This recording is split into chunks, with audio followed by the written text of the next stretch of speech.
Para na ring inamin netong si Guanzon yung ginawang kawalang hiyaan, yung pagiging incompetent netong si John Vic Remulla, netong Secretary ng DILG.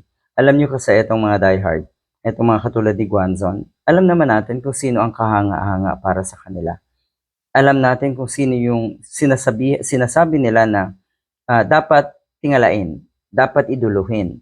Yun po ay yung mga taong walang mabuting ginawa. At sa puntong ito, mukhang marami ang nadidismaya sa pagiging incompetent nga daw natong si John Vic Remulla.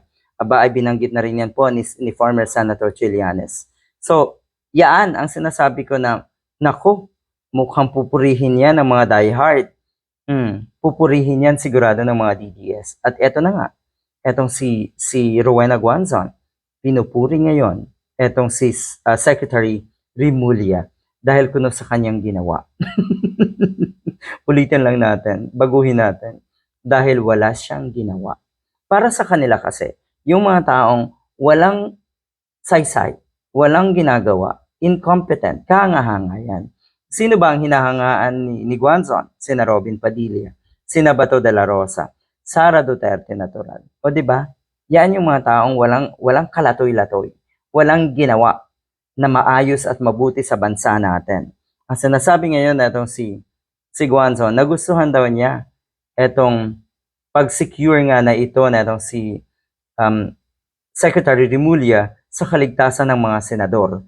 Mali, kaligtasan lang ni Bato ang mukhang gustong i-secure daw na itong si Remulla dahil ang sinabi niya na andun daw siya para protektahan si Bato.